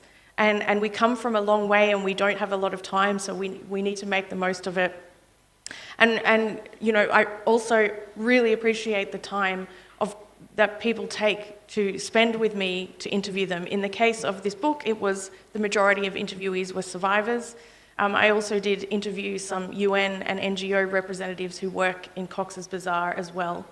But overall, our research, you know, really benefits from the participation of experts and survivors, and there are people in this room that I have previously interviewed, you know, and that is greatly appreciated.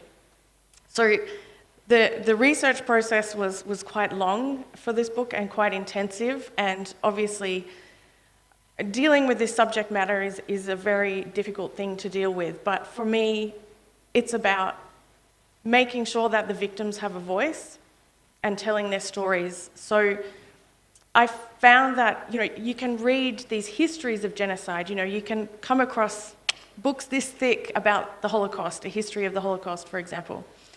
And it's an overall story that talks about the politics and the leaders, but I wanted to tell the stories of individuals. And that's really what human rights is about. It's about individuals. And so I wanted to draw on individuals' experience, because even though we talk about groups, when we talk about genocide within the group, there is every single individual who experiences that genocide. And they experience it in a unique way, but there are also similarities between their experiences. And those are the elements that I have drawn on in this book. When I wrote the book, I applied a feminist angle to it. So I prioritized women's voices within the book and women's stories, and throughout the book, not just focusing on, for example, sexual violence, although that is in the book, but that was quite important to me. But I also applied the feminist methodology of do no harm in how I communicate and deal with survivors with this, because obviously it's extremely traumatic for them. But it was really interesting because, particularly in Cambodia, you know, Holocaust survivors, they have a long history of talking about their experience, and it's something that they're quite used to. But in Cambodia, some of the people I talked to had never told their story to anyone before, ever. So it was incredibly meaningful for them and quite cathartic. And to me, well, in academia, we're always told, what is the impact of your work? You know, how can we measure the impact? And if you work in science, that's really easy to measure. You know, if you come up with a cure for cancer, you can say, hey, I cured cancer. But it's much harder for those of us in social sciences and humanities. But for me, the impact of my research is that I have the privilege of getting to give a voice to a broader audience, to those who can't necessarily spread their own voice. And so that's what is really important to me and such a significant part of this book. So I think that's about, I'll finish there, and that's, you know, it gives you an idea of the research process and everything that went into it. So it does have legal components, but it is very socio-legal and, you know, combines looking at the law with all these stories of individual experiences in genocide. Thank you, Melanie. Thank you very much for this explanation of the process of the birth of this book. And yes, Melanie is the president of International Association of Genocide Scholars, and she is scholar. First of all, she is academician, and that's why we decided to have more diverse panel today. And I want to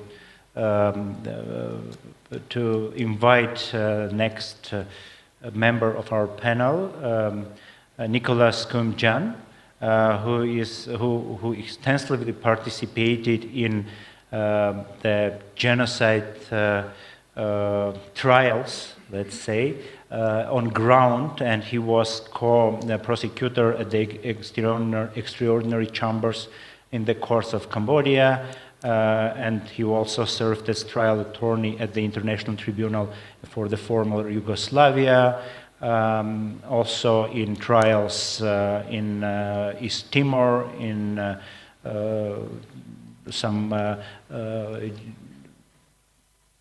trials, courts of Bosnia and Sierra Leone. And Nicholas, my question is, what do you think? How can we use these academic findings on the ground, in legal ground, for persecution of the responsibles for genocide, for genocidaries? Yes.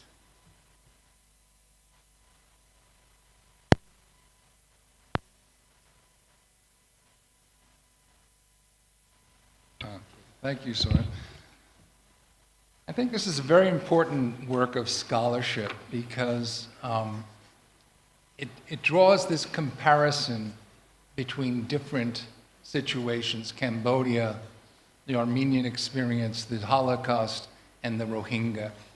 And you see the parallels between all of these different situations and how human rights abuses led to killings, and how the policies of the actors, of the perpetrators of the crimes, revealed the intent. Of course, genocide is really something fairly new. The convention came in 1948, and there's not that much jurisprudence in international law really about what genocide means. We had genocide findings in the Rwanda Tribunal and at the Yugoslav Tribunal only for Srebrenica. And there's been a couple of cases at the International Court of Justice related to Bosnia and Croatia and Serbia, where they found genocide had not been committed except for Srebrenica. And there was a finding of genocide in Cambodia. But I think there's still a lot lacking in the jurisprudence of how the crime is described in these legal decisions. And I think a failure to really recognize that the convention itself talks about the destruction, the intent being to destroy in whole or in part a national, racial, ethnic, or religious group as such. Well, what does it mean to destroy them as such? Well, it's not just killings that are criminalized in the genocide statute, not just killings with that intent to destroy the group, but creating, but inflicting serious physical or mental harm, and by things like transferring children. Well, when you transfer children, you don't kill anyone, but you can destroy a group as such.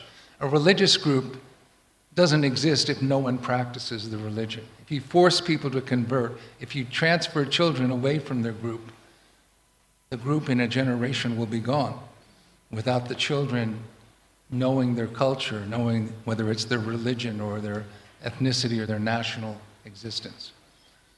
So the book makes an important contribution in showing these different experiences that the Armenians experienced, that the Jews in the Holocaust and the Cambodian people experienced in the 1970s.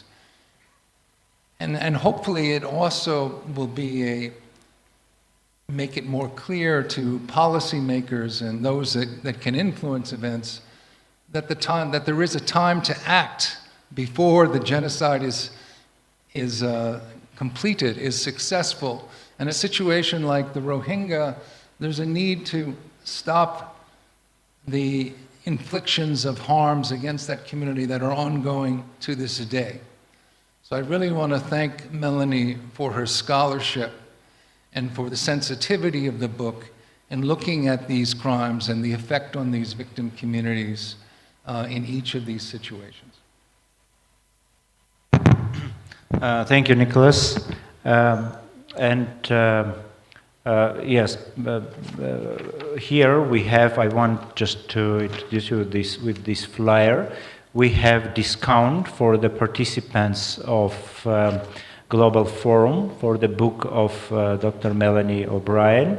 If you have this flyer and if you enter the code that is mentioned in this flyer, you would have a very high discount, 40% discount for this book. But you should do it till the end of this year, and so you have maybe 3 weeks to buy this book online. It's my pleasure to present our third participant of our panel. She is Silvia Fernandez de Gourmendi. She is the chair of GARMAC, she is also a former judge and president of the International Criminal Court. I want to ask, what do you think about contribution of that Melanie made by writing this book, and what do you think, how can it help to prevent future genocides and other atrocity crimes? Please. I thank you. I am really honored and delighted to participate in the launch of this extremely important book. I would like to really congratulate Melanie for the impressive research that led to this important contribution to understanding and preventing and also, I think, also proving genocide. During these 2 days, I think several of us have emphasized that genocide doesn't happen overnight. It is the culmination of a process that, that starts somewhere. And here, through the case studies that are done in the book, it helps us to understand this process. And understanding the process is hugely important in order to prevent the process. Indeed, the genocide is a culmination of sometimes a very lengthy process. And first, I would like to really congratulate Melanie for the title of the book, because the title already gives us a signal of this process, from discrimination to death. And indeed, when you go into the book, you see this escalation, as she has explained, that how individual and or community rights are being attacked in an escalation process. You have the attacks against the discrimination of peoples, and she has this parallel between these case studies that she does, Holocaust, Armenia, Cambodia, and also an analysis of the current Rohingya crisis. Then you see the deprivation of the rights of expression and opinion, then of cultural rights, then of employment, political and fair trial rights, religion, the family and privacy rights, child rights, all these escalating until you go into a different segment, different part of the book, where you see here attacks at the freedom of movement, liberty and security of the person, slavery, the rights to health, and then going up in the process, you go to torture, and then finally the right to life. So this is extremely important because, yes, we know it's a process, but I think in order to understand the process, in order to identify and be able to have these early warnings, you need to understand what are the rights that are being undermined or what are the rights that are being deprived. So this is hugely important because then you see, and that's why it's so important to see this in parallel in different instances of atrocity crimes. It's good to see this, to understand individual rights and then the pattern. There is a pattern on this. And the pattern is hugely important to finally understand the culmination of the process. So this is hugely important for prevention. This is a huge contribution to prevention, but also understanding how this pattern that underlies the genocide, it may be also extremely important, a contribution to prove genocide, and which has been already said by Nicholas. There is not much jurisprudence on genocide, among other things because there are not many cases before courts on genocide, and not only because there are not so many genocides, but also because it is very difficult to charge and it's very difficult to prove in a court of law.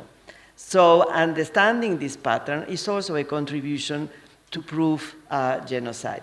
And that is another thing that I think it's extremely important I would like to highlight. The book helps to connect the dots. That helps to connect the two worlds, the worlds of human rights and the world of international criminal law, and which some continue to believe they are completely separate worlds. They are not, and it is extremely important to connect both worlds, because indeed, at the end of the day, what we want to promote is a rule of law and promote human rights. So this is hugely important, and I really would like to congratulate again Melanie for these outstanding contributions to the world of human rights and international criminal law. Thank you. Thank you very much for these comments, very powerful comments. And yes, genocide is not abruptly happened event. It's a process that lasts maybe even for decades, for years, and it has its stages. And we should remember that we can stop genocide, we can prevent genocide, and genocide is not inevitable event. And monitoring human rights violations, monitoring violation of different rights, right of speech, right of movement, right of expression of opinion, we can stop genocide in the very early stages. And that's why I think this book is very important, and thank you, Melanie, for writing this book. The second thing, yes, it's a good connection of criminal law and human rights. It's these interdisciplinary studies are very important, not only for development of science, not only for development of academia, but also for giving us tools, for giving us mechanisms for prevention. And the third thing I wanted to say, it's just invitation for all of us to monitor, to observe, to look around us and see and what is going on, and to remember, to have in our minds that if we don't stop this gross violation of human rights, it could bring to genocide. And we should remember that unfortunately, people are not trained to stop genocide. They are trained how to deal with earthquakes or with natural diseases, but not with social diseases. And I think that books such this and this research that Melanie did helps us to understand the process of folding of this scourge of humanity, how society can become genocidal, how society can transform in the result of this violation of human rights. And I think it's absolutely must read for genocide scholars. And again, I want to encourage you to go and buy this book, using the opportunity that you can buy this book cheaper than it is it's worth, I think, this price that they give this book. So Melanie, if you have something as closing words for our panel. I just wanted to say thank you so much to Nick and Sylvia for your really kind words. I really appreciate it. When, of course, as academics, we spend so much time writing these books. This was a 6-year labour of love, 3 years of research, 3 years of writing, travelling around the world, and I loved researching and I loved writing this book, and I hope that that comes out when other people are reading it and they can feel that passion that I have for this particular subject. But it also means a lot when I hear people talking about it. I think, you've got it, you've got what I wanted to say in the book. So that really means a lot. And thank you to everyone for coming today. I know we've had a busy couple of days, so I really appreciate you coming along and listening to us talking about this work of mine. Thank you. Okay, and before I close this session, because today we're speaking about books, about research, about what we're doing and what's our first job to write books. And I want to give a short time for another author and just invite her for a short intervention. She's Dr. Suman Keshari. She's poet, playwright, and translator and storyteller, and she wrote a book, the first book ever in Hindi, about the Armenian genocide, and the title of this book, The Armenian Genocide, Scourge of Ottoman Empire. And the book tries to look at the issues through Armenian literature. And yes, this is the first book in Hindi, and it includes great writers like Yerishe Charentsiaman, Hovannes Tumanyan, Hovannes Shiraz, and articles on genocide of Professor Vagan Dadarian, Alexander Hinton, Paul Levin, and Said Chetinoglu. And yes, please, a short introduction of your book.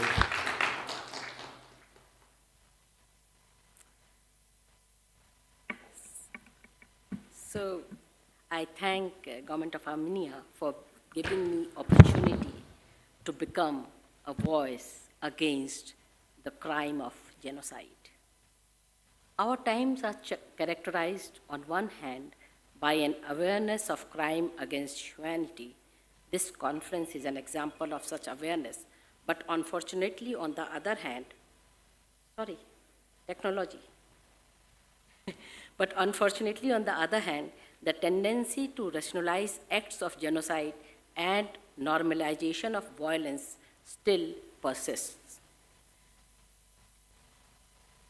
This is an indication of deep-rooted ethical dilemma which happens to be part of human condition. In this context, I cannot but recall one of the greatest epics of the world, Mahabharata. Many of you might have heard about it.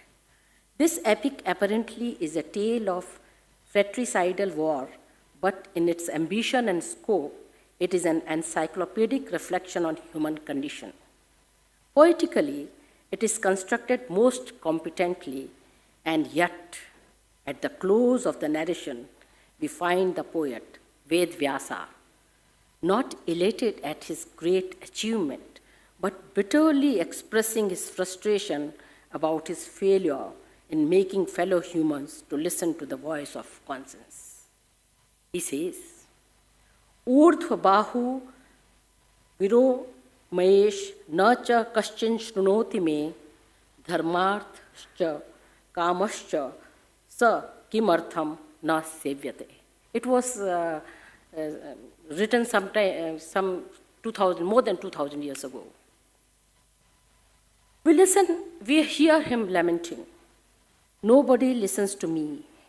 I have been saying with raised arms. Ethical conduct will ensure not only spiritual liberation, but also fulfillment of worldly desires, yet nobody listens to me.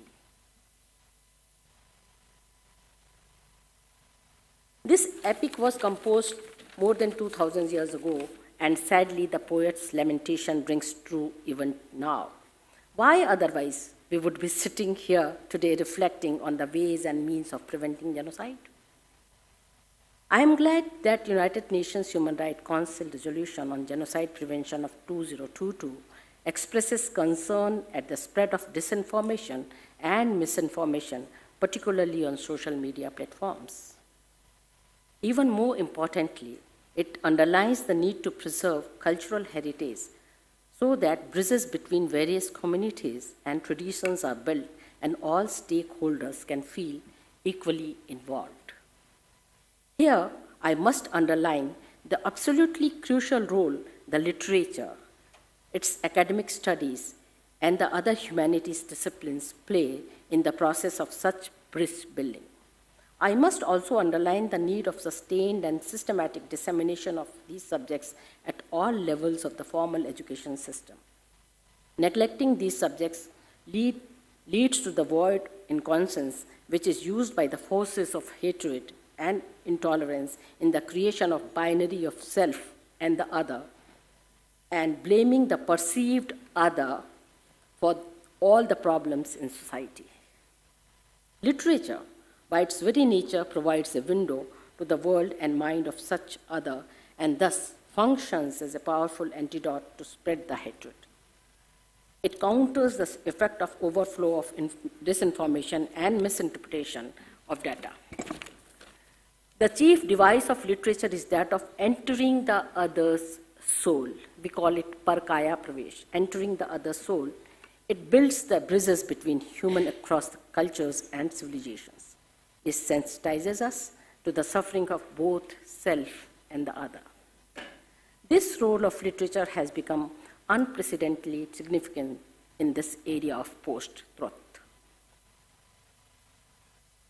By way of contributing to sensitizing and bridge-building role of literature, we, myself and Dr. Mane Makarchyan, this book is co-edited by myself and Mane Makarchyan. She's a PhD, she has done PhD in Hindi from India, and she's an Armenian. And we have titled our anthology as The Armenian Genocide, The Scourge of Ottoman Empire. In Hindi it is called Armeniai Jansahar, Ottoman Samrajya Ka Kalank. The book is in Hindi, my own language, and I can say with some satisfaction that it is the first book, not only in Hindi, but in any of the Indian languages on the subject. The book is an attempt to put together some of the ways of looking at the genocide through literature.